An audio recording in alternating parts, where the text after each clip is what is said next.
versus Gibbons versus Gibbons Games. versus Games.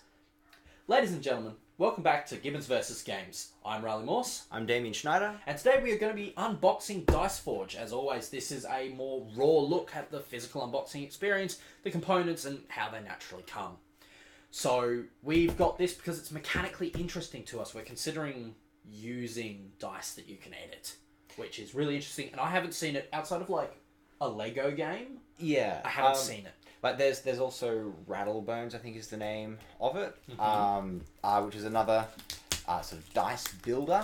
Yeah, I got it. See? He's got it.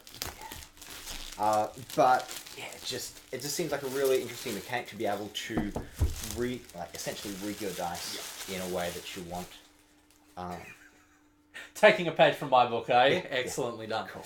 So we picked this up for $65 at an Australian Game Traders. So it's not too expensive compared to other things. It's not too bad at all. Yep. And it's quite light. Come on. Come on. Come on.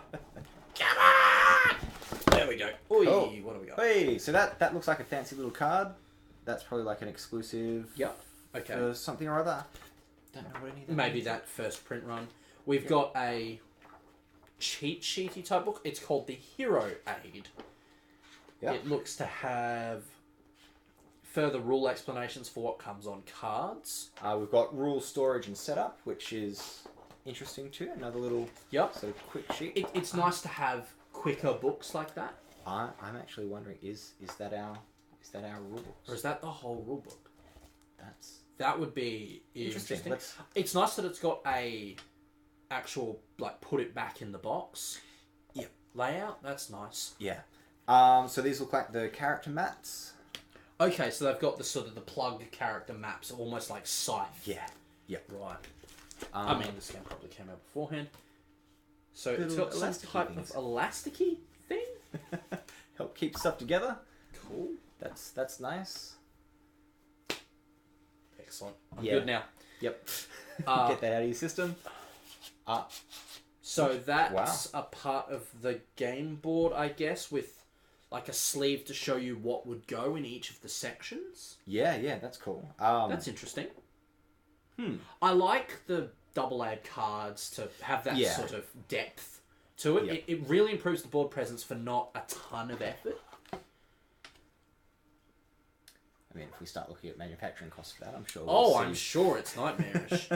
So that looks like where things sort of slip in. Yeah. Well, I've got the example in the back. Okay. Yeah, no, that's cool. This game has really nice board presence. Yeah, it's really getting up there, isn't it? So, I think That's just a spacer. Yep. And then we've got the classic old packs of cards. Yay! All right, let's open. Yeah. No, let's leave the interesting bit to last, Damien. Okay. I know how excited we are.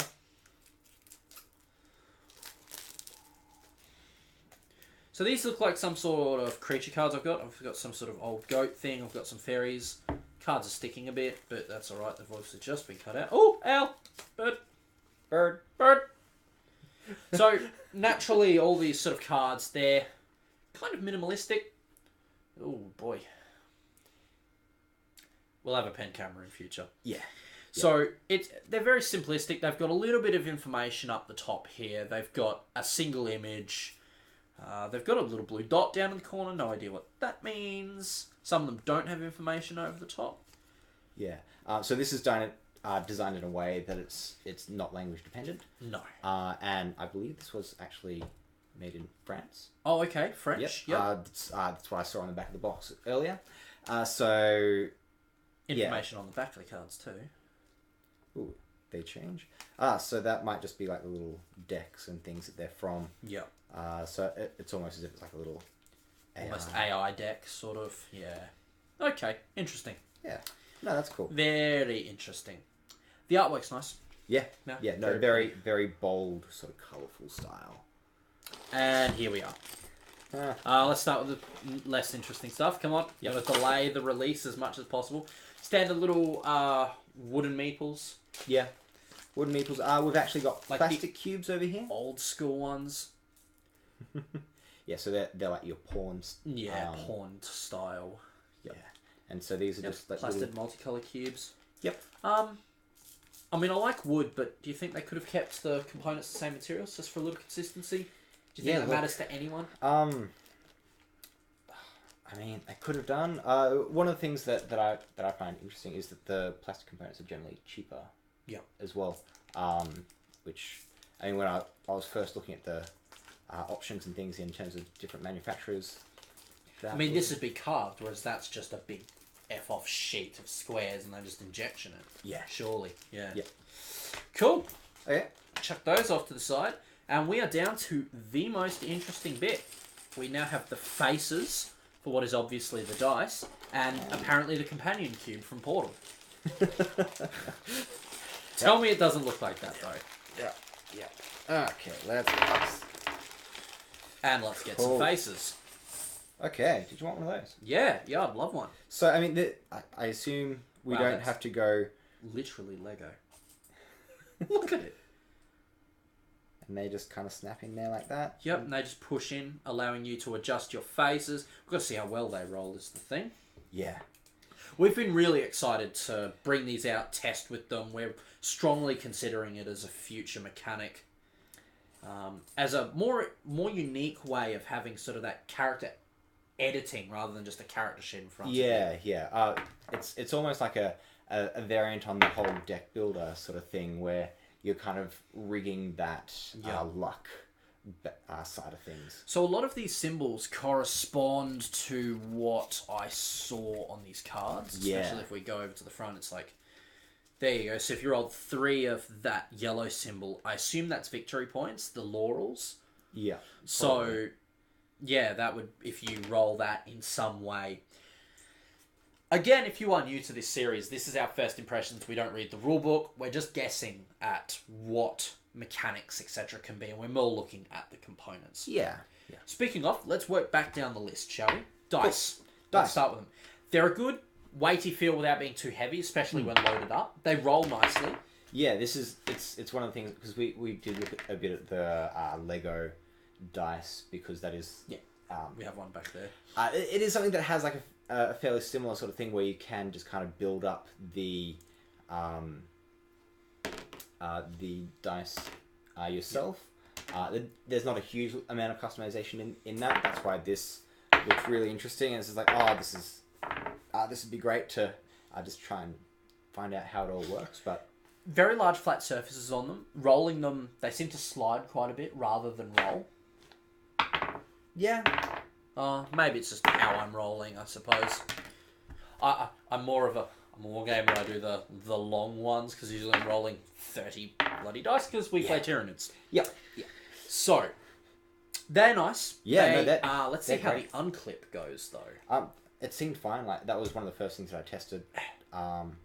You've just got to get the. Come on, you've got huge nails. You should be fine with yes, this. I've got guitarist nails, but they're delicate implements. I can't break them. Yeah, so some of them do tend to stick a bit. Yeah. But I think it... I'm sure that gets easier as you go. Things sort of stretch and get used to it. And I mean, you have a little pen or a tiny little screwdriver. Just like, boop, boop, boop. Easy. Yeah. I mean, maybe that's even an implement you could have included. A small plastic device to just boop, boop, boop. I think they might actually have one of those in Rattlebones as well. Really? We're not missing anything under the injection mold. Very nicely, very pretty injection mold, just as far as they go.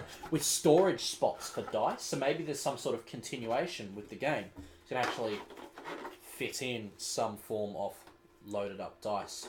Yeah. Yep, so just storing them between games, or... I'm not sure that this has any sort of campaign. No, but maybe it's just for like, this is a common dice we're using, we'll just leave that. Or maybe there's some dice you have to start with, your starting dice, etc. Yeah. So no, there's no plastic element under the thing, so maybe a little device to pop them out. Some people, especially maybe kids' fingers might have it, or no, larger adults' fingers would have a harder time getting in there. Yeah. So, we've both got fairly dainty, delicate hands. Yeah, but they're still very nice, still very interesting. Yep. Okay, very so excited. Do we want to be going through these in rulebook sort of pack down order, and that way we can be putting it all in the box. All right, sure. So let's see how it tells us to pack things down. Okay, let's get rid of that plastic. That took ages. All right. Foundations, 1 game box and tray, 4 hero pawns into these 4 slots. Okay. This is very nice. I like this. He immediately screwed it up. Yes. Fantastic. Right, tokens.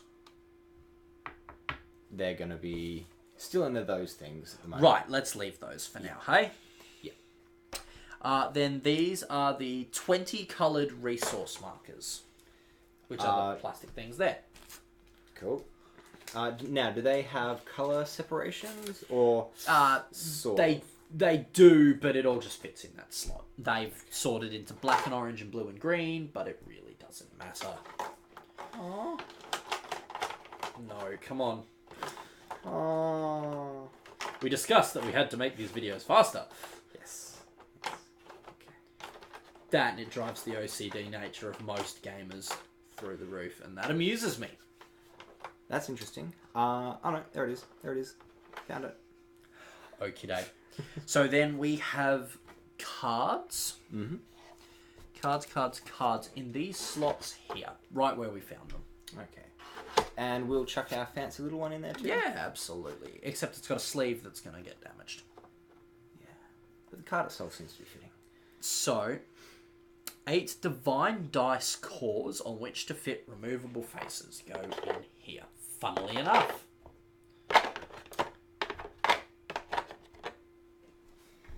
There it is. There we go. Then you get various tokens, etc., which are placed here. Mm-hmm. But we haven't popped those out. Then the hero inventories go next. Yep. I think we might want to be... Do they just go in the nonsense there? They go in here. Really? Yep. We've got to pack all those away. That seems irritating. So it tells you to pack all the singular... I assume you want the instructions. No? I just want to look at this. It literally shows you where to put them. So, I mean, That's this would be the in-game where you get everything, right? Quite possibly, yeah, that's the store, maybe. Yeah. Is that fitting? Yeah, okay, so that'd be the cost, and that's what you can pick out of there. Yeah. So yes, again, that very deck buildery element where you can, beat other players to the punch of whatever system you're going for, etc. For now, just going to put them back absolutely anywhere. And Damien apparently is not going to help. There we go. Stuff. It's very nice plastic. Yeah, I'm quite happy with that. Yeah, it's not going to warp. It's not. It's a much more brittle plastic than you're going to find on miniatures, etc. It's not going to shatter though or anything. So it's very nice. Yeah, It's very lightweight for what it is. The cards are good quality. Maybe a bit thinner than an average, than say like an LCG playing card or something. possibly. Fairly standard board game. You're not going to complain about the quality of them, certainly. The colours are nice and vibrant on everything. The artwork's gorgeous. Yeah. Sort of a cartoony style without going over the top.